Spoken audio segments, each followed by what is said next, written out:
Beligdemia florentusa.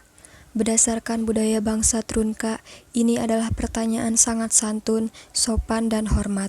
Beligdemia florentusa berarti, apakah Anda semua yang terhormat, sehat, dan baik saja? Mereka tidak segera menjawab, malah saling pandang dengan kebingungan. Mungkin mereka heran, ada bangsa lain mampu berbahasa mereka, dan dengan gaya yang halus pula. Mereka menatap lama wajah Arkitirema, dan dibalas dengan senyuman ramah pada semua orang. Akhirnya salah seorang laki-laki dari mereka bertanya, "Haliu Menaran." Pemuda sakti itu tersenyum semakin lebar dan bersyukur kepada Sang Maha Pencipta. Pertanyaan itu sudah menunjukkan bahwa yang bertanya sudah kembali menjadi dirinya sendiri. Haliu Menaran adalah pertanyaan sopan dan hormat untuk menanyakan dengan siapakah ia berhadapan. Eltulana Arkitirema, Eltulana Ketomsaniala. Ia menyebutkan namanya juga sekaligus memperkenalkan dirinya sebagai duta perdamaian. "Apakah Anda tahu apa yang terjadi dengan diri kami?" Kembali salah satu dari mereka bertanya. "Anda semua sudah mengalami kejadian yang tidak menyenangkan. Implan mutator ortoka ditanamkan ke dalam tubuh Anda semua, agar menjadi makhluk ortoka untuk menjaga batuan Gogonit," jawab Arkitirema langsung tanpa basa-basi. Bangsa Trunka saling pandang tidak mengerti apa yang dikatakan oleh Arkitirema. Hal itu segera dipahami oleh sang pemuda perkasa tersebut, lalu dilanjutkan dengan memberi keterangan. "Ketika sampai di planet ini, saya mendapati keadaan Anda semua sudah terimplan oleh mutator ortoka. Dengan pertolongan Sang Maha Kuasa, saya berhasil membebaskan Anda semua dari mutator tersebut, sehingga semua menjadi sadar. Menurut analisa saya yang bodoh, Anda semua diculik oleh bangsa Bropa dan dimutasikan untuk menjaga tempat ini. Tetapi untuk lebih mengetahui secara pasti, bolehkah saya membantu Anda semua untuk mengingat apa yang terjadi sejak awal dengan memulihkan kembali ingatan semua?" Arkitirema bertanya, dan kemudian dijawab serempak oleh mereka, "Silahkan," dengan senang hati. Pemuda itu tersenyum, kemudian meminta mereka untuk membuat lingkaran dengan saling berpegangan tangan. Bangsa Trunka langsung mengikuti petunjuk itu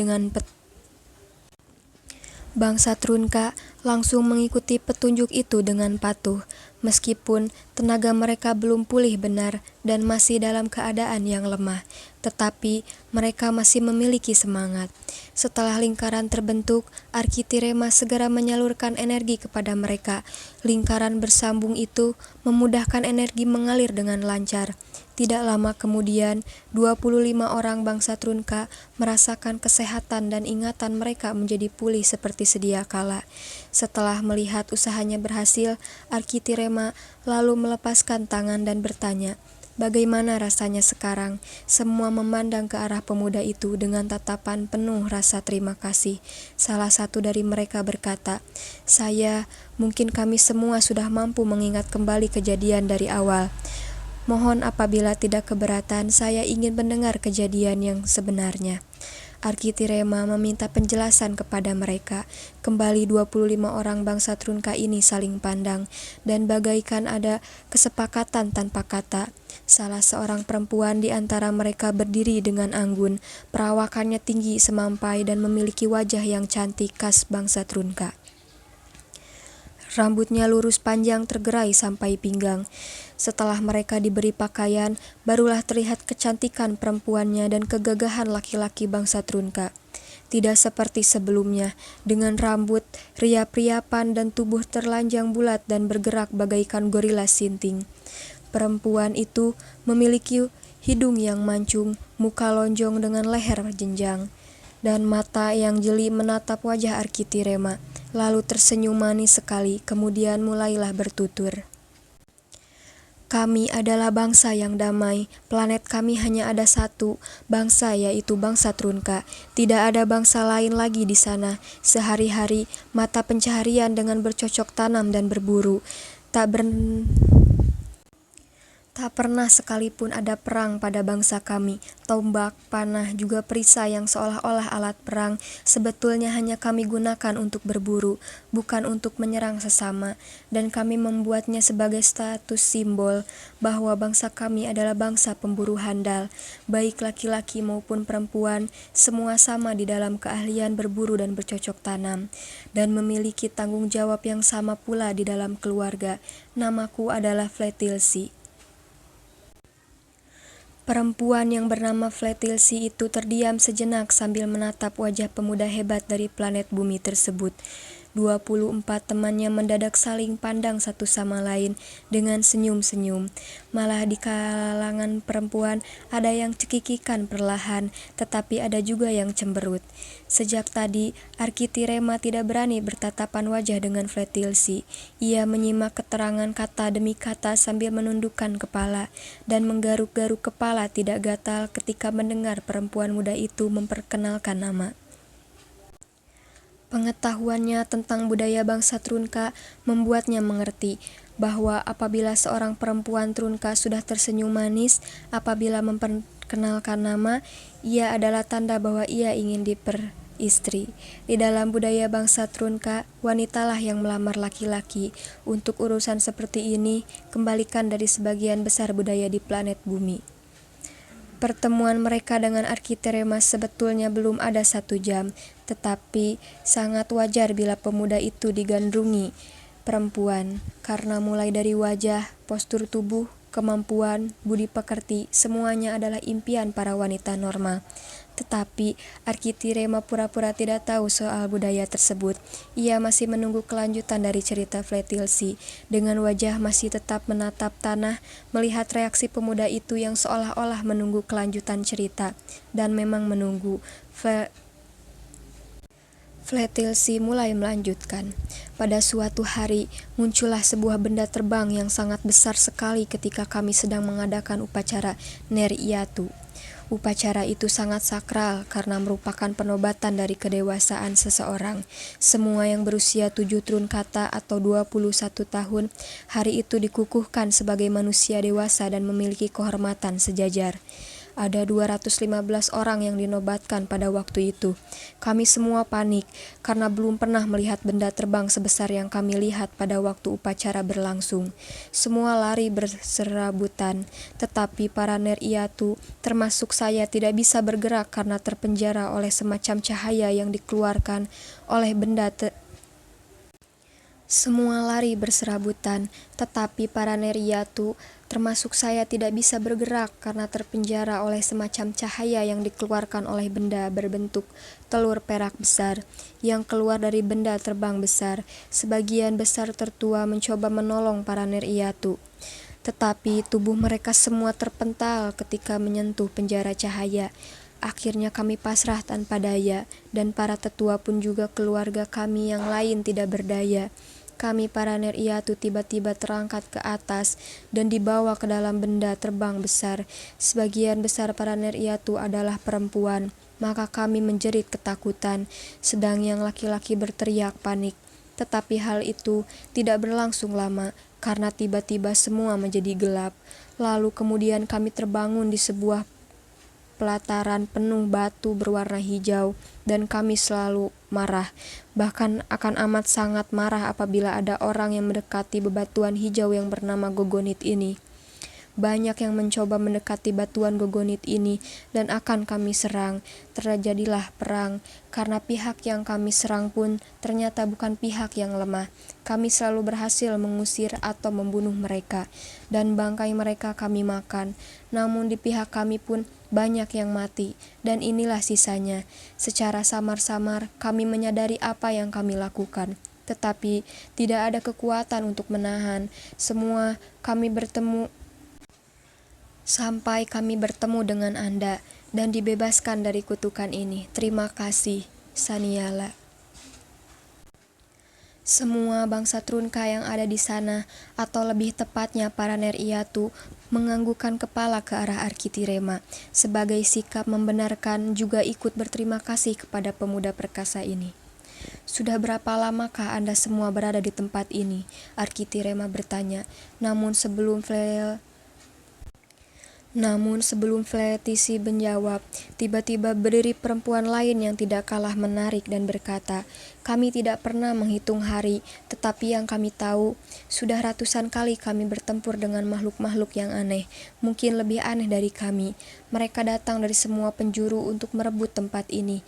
Teman dan saudara kami yang tewas menghilang tak tentu mayar. Teman dan saudara kami yang tewas menghilang tak tentu mayat. Secara berkala, mereka datang dan menyerang kami. Nama saya Tremviv." Seolah tak mau kalah dari Fletilsi, Tremviv tersenyum juga semanis mungkin, yang dipelototi habis-habisan oleh Fletilsi. Tapi dengan tidak memperdulikan yang melototinya, Tremviv melanjutkan, "Bolehkah kami tahu dari mana Anda berasal?" Pertanyaan ini merupakan pertanyaan semua para Neryatu, sehingga semua memandang Arkitirema dengan pandangan ingin tahu. Pemuda hebat itu melayangkan pandangan matanya kepada semua yang hadir, tanpa terkecuali. Ketika beradu pandang, semua merasakan sebuah wibawa yang sangat besar, sehingga tanpa terasa, mereka mengalihkan pandang mata ke tempat lain untuk menunduk. "Saya bernama Arkitirema, berasal dari Ardgurma, atau dikenal pula dengan nama planet bumi. Saya diutus oleh Adhama sebagai Saniala, menurut bahasa Anda semua, atau duta perdamaian. Bisakah..." Sebelum pemuda itu melanjutkan kata-katanya, tiba-tiba terdengar sebuah raungan yang sangat dahsyat. Krar! Semua kaget dan langsung memandang ke arah sumber suara. "Walatrod, Walatrod!" Para Neryatu berteriak panik. Fletilsi berseru kepada Arkitirema, "Saniala, inilah makhluk yang banyak menewaskan kami. Meskipun kami dengan mengeroyok mampu membunuhnya, tetapi dengan kemampuan kami sekarang, tidak mungkin kami melawannya. Apa yang harus kami lakukan?" Semua harap mundur dan menyingkir jauh-jauh. "Serahkan semua ini pada saya. Mudah-mudahan Sang Maha Pencipta memberikan kekuatan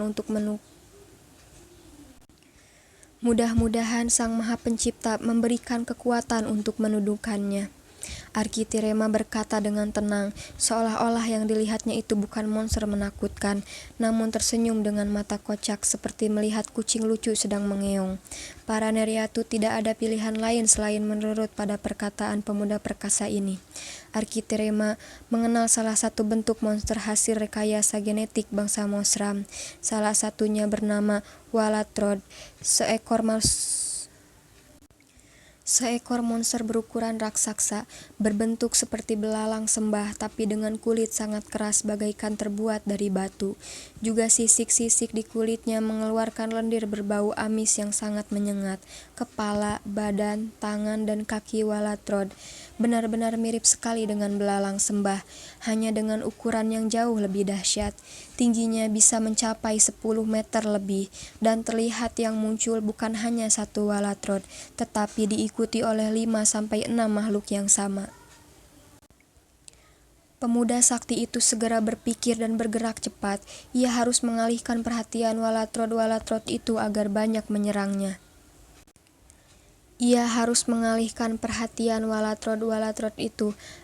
Hanya menyerangnya.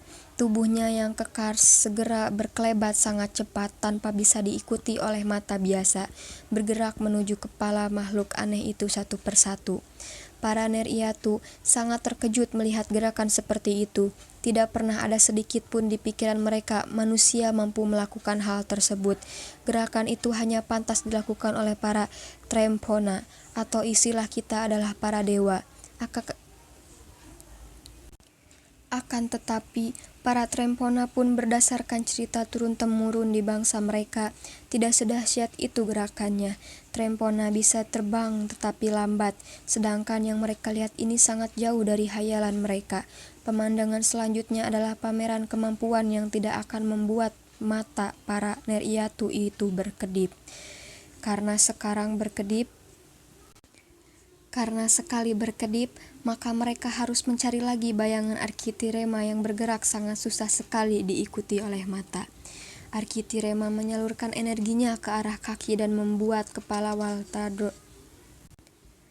Arkitirema menyalurkan energinya ke arah kaki dan membuat kepala Walatrod itu sebagai pijakan serangan, juga sebagai pijakan tumpuan untuk menuju kepala monster lain. Satu persatu kepala Walatrod menjadi pijakannya, dan hal tersebut berhasil membuat makhluk-makhluk raksasa itu marah. Perhatian langsung teralih pada makhluk kurang ajar yang menginjak-injak kepala mereka dengan semena-mena. Tidak terduga, meskipun badan monster itu sangat besar, tetapi mereka bisa bergerak sangat gesit dan tangkas, juga kecepatan yang benar-benar mengejutkan. Namun Arkitirema menghadapi mereka dengan tanpa beban, karena di Kandra Dinuka, pengetahuan tentang Walatrod ini sudah terinstal baik di otaknya. Makhluk-makhluk Walatrod itu mengejar Arkitirema seperti anak-anak kecil mengejar kupu-kupu yang bergerak sangat lincah di udara. Semua serangan mereka luput, baik menggunakan kaki depan maupun kaki-kaki mereka yang lainnya. Semakin lama jarak mereka semakin jauh dari tempat semula. Pemuda itu sengaja tidak membalas serangan mereka, hanya berusaha menghindar dengan kecepatan secukupnya dan melakukan gangguan-gangguan kecil dengan tujuan menjauhkan Walatrod dari tempat para Neryatu bersembunyi. Setelah Arkitirema merasa jarak sudah aman dan tidak membahayakan para Neryatu apabila terjadi sesuatu yang di luar dugaan, pemuda gagah itu lalu menambah tenaga di dalam setiap pijakannya. Ia tahu bahwa dengan menggerakkan 20% tenaganya ke arah kaki dan diinjakan di antara mata Walatrod, itu sudah cukup untuk membuat mereka tersungkur dengan kepala pusing. Segera dilakukan apa yang menjadi rencananya itu. Tubuhnya lalu melambung sangat tinggi, di ketinggian sehingga 30 meter. Ia menggerakkan Di ketinggian sekitar 30 meter, ia menggetarkan energi sedemikian rupa, sehingga membuat badannya seolah-olah terbelah menjadi 7, dan dengan kecepatan yang tidak terhindarkan para Walatrod, kepala mereka dengan telak menerima tendangan energi jarak jauh yang membuat badan-badan raksasa itu tersungkur keras tanpa langsung bisa bangun. Lalu dengan kecepatan luar biasa pula, tubuhnya bergerak ke arah monster Walatrod yang bergelimpangan dengan posisi seperti bersujud. Tangannya bergerak cepat menuju belakang sayap Walatrod yang sangat besar dan belum sempat digunakan karena keburu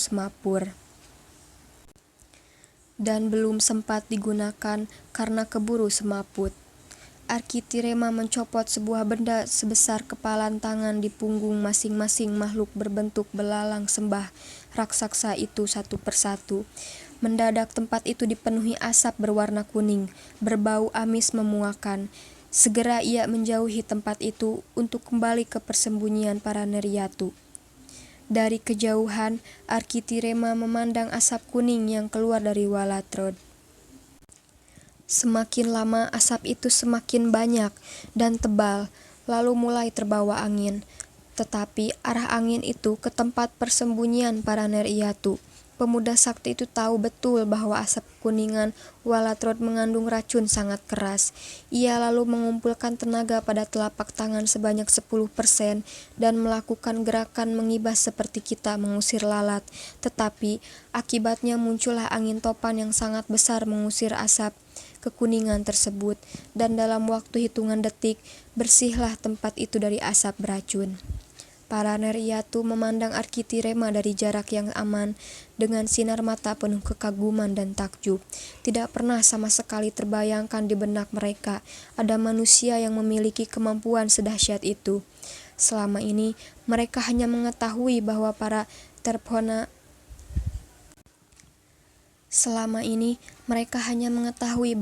Tremphona lah yang pantas dan mampu melakukan hal-hal luar biasa semacam yang dilakukan Arkitirema. Namun apa yang mereka lihat itu bukanlah dongeng dan isapan jempol. Secara langsung mata kepala para Neryatu merekam segala peristiwa tanpa jeda, sedangkan orang yang dikaguminya itu hanya berdiri biasa-biasa saja tanpa perasaan jumawa karena mampu melakukan hal luar biasa. Ia tegak dengan posisi santai, seolah-olah apa yang dilakukannya itu hanya sekedar perbuatan biasa saja dan sama sekali tidak mengeluarkan tenaga besar. Setelah asap kuning itu buyar dan menghilang, Tubuh makhluk-makhluk Walatrod itu bagaikan lenyap pula dari pandangan mata. Memang berdasarkan pengetahuan yang didapatnya di Kandra Dinuka, makhluk Walatrod adalah permutasian dari binatang walat, yaitu sejenis belalang sembah atau mantis yang hidup di planet Gogoma. Besarnya sekitar 30 cm. Bangsa Mosram dengan teknologinya mampu membuat walat menjadi raksasa seperti itu, dan buas. Padahal walat adalah binatang jinak dan tidak pernah menyerang. Mereka hanya memakan daun-daunan, meskipun hidupnya berkelompok, tetapi segera berterbangan pergi apabila didekati. Para Neryatu mulai keluar dari persembunyian dan mendekati Arkitirema secara perlahan-lahan, seolah-olah takut mengganggu ketenangan pemuda itu. "Anda semua baik-baik saja?" tanya Arkitirema sambil membalikan tubuhnya ke arah mereka dengan rileks. Para Neryatu hanya mampu mengangguk-anggukan kepala mereka tanpa mengucapkan sesuatu. Pikiran mereka masih terkesima oleh kejadian hebat yang terpampang di hadapan mata. Pemuda itu melanjutkan, "Saya yakin bahwa makhluk Walatrod itu dibuat untuk menguasai Gogonit. Mereka benar-benar terprogram untuk memusnahkan apapun yang menghalangi. Benar-benar luar biasa. Dua bangsa besar melakukan ekspansi dengan memutasikan makhluk yang sebetulnya harus mereka lindungi. Semoga Sang Maha Pencipta mengampuni mereka." Belum lagi suasana menjadi tenang, tiba-tiba dari langit muncul puluhan bola-bola api dengan kecepatan tinggi menuju ke arah mereka. Suara gemuruh yang ditimbulkannya benar-benar mengerikan dan mendirikan bulu roma. Arkitirema segera bertindak cepat. Dia memutarkan tangan dan menggunakan energi untuk menarik semua Neryatu merapat ke tubuhnya. Lalu secepat kilat kedua telapak tangannya mengarah ke langit. Dari kedua telapak tangan itu muncul sebuah energi yang bergerak melingkar lalu menyelubungi para Neryatu dan Arkitirema.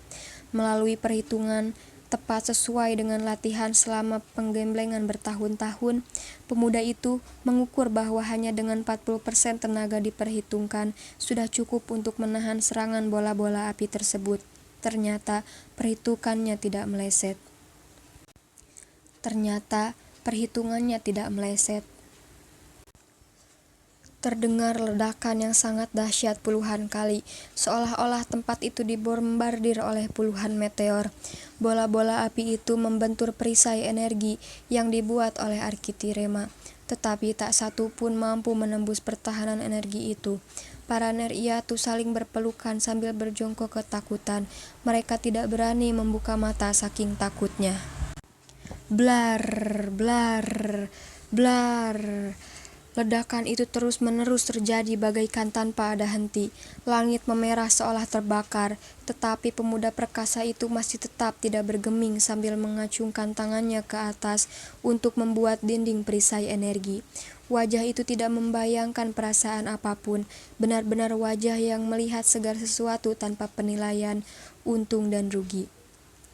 Tidak ada kepanikan, tidak ada kegugupan, tidak ada pula kemarahan karena diserang seperti itu. Wajahnya hanya memancarkan kesungguhan hati untuk melindungi para Neryatu, kesungguhan yang muncul dari keikhlasan tanpa pamrih apapun dan siap mengorbankan dirinya bagi orang lain dengan ketawakalan tertinggi. Selubung energi itu benar-benar kuat luar biasa. Tempat di sekitarnya sudah hancur lebur porak-poranda, kecuali tempat yang terlindungi perisai. Panas yang ditimbulkan oleh ledakan benturan bola-bola api sungguh luar biasa melelehkan dan menghanguskan. Akan tetapi para Neryatu tidak merasakan panas sama sekali. Ini berkat energi Arkitirema yang melindungi mereka. Serangan itu terjadi hampir 15 menit, sampai akhirnya berhenti setelah tempat di sekeliling kumpulan orang tersebut dipenuhi lubang-lubang besar menganga dan panas. Arkitirema tidak berani menurunkan perisai energinya karena tidak mau mengambil resiko lengah. Malahan ia mulai menambah tenaga untuk menarik para Neryatu terbang menjauhi tempat tersebut. Dari berfungsi sebagai perisai, pemuda itu merubah sifat dan fungsi energi yang dikeluarkan tubuhnya. untuk menarik kumpulan orang-orang itu. Bagaikan jaring raksasa, energi Arkitirema mengangkut 25 bangsa Trunka itu terbang berpindah tempat untuk mencari lokasi aman. Mereka yang berada di dalam jaring energi besar itu merasa benar-benar aman, sangat lemah. Sama sekali tidak berdaya apapun dan hanya bisa pasrah saja diperlakukan apa saja oleh pemuda perkasa itu. Tubuh para Neryatu itu seperti mainan boneka di dalam balon, sedangkan Arkitirema di luar sambil menarik balon terbang. Apabila biasanya kita melihat manusia diterbangkan balon terbang, ini terbalik, balon yang ditarik dan diterbangkan oleh manusia. Ternyata tempat yang dirasa aman cukup jauh juga. Mungkin ada sekitar 500 meter dari lokasi tempat mereka diserang. Arkitirema segera menurunkan para Neryatu di tanah dan menarik kembali energi. Wajah 25 orang itu sangat pucat bagaikan kertas. Mereka duduk di bawah saling merapat satu sama lain. Pemuda sakti itu tidak memperdulikan mereka, karena perhatiannya terpusat ke atas. Matanya yang memiliki pandangan super itu menembus ke awan, dan tertangkap bayangan-bayangan makhluk besar sedang terbang berkelompok di balik awan. Trondalo, ia menggumam. Trondalo adalah makhluk rakayasa genetik buatan bangsa Tark. Makhluk itu berbentuk seperti ular, tetapi sangat besar sekali, berdiameter 3-4 meter dan panjang bisa mencapai 30 meter. Memiliki sayap yang sangat kuat dan daya terbang luar biasa jauh. Kulit mereka memiliki sisik yang tahan api dan tahan benturan. Mungkin senjata api terkuat pada masa kini hanya dirasa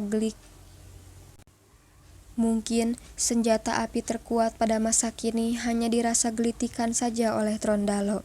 Arkitirema bertanya kepada para Neryatu.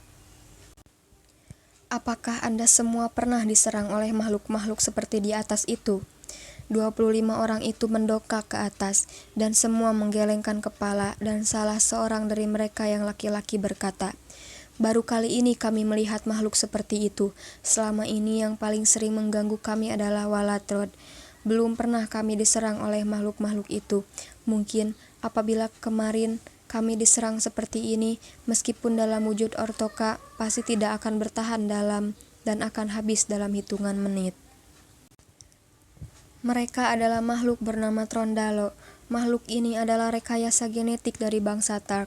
Makhluk ini memiliki kekuatan yang sangat luar biasa, jauh melebihi Walatrod. Dari mulutnya mengeluarkan gas yang sangat panas. Tadi kita diserang oleh gas panas ini secara beruntun. Sekarang mereka berterbangan di atas, sedang mengumpulkan gas di dalam badannya. Gas itu diambil dari awan.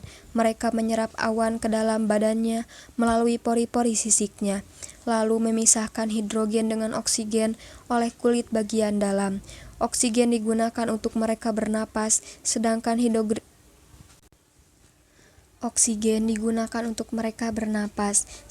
hidrogen mereka kumpulkan di bagian seperti tembolok untuk dijadikan senjata. Gigi mereka sangat kuat, bagaikan logam keraiman. Ketika makhluk itu menambahkan hidrogen dari mulutnya, gigi akan digesekkan sehingga menimbulkan percikan api, dan terlontarlah bola-bola api dengan kecepatan dan kekuatan sangat tinggi. Hanya sekarang tidak terlihat biasa. Trondalo bukan makhluk berkelompok, tetapi seperti yang kita lihat sekarang, mereka ada berpuluh-puluh di balik awan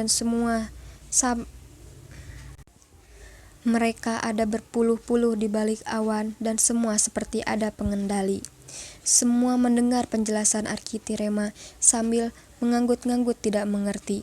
Pemahaman mereka soal hidrogen, oksigen, apalagi penjelasan teknis benar-benar sangat minim sekali.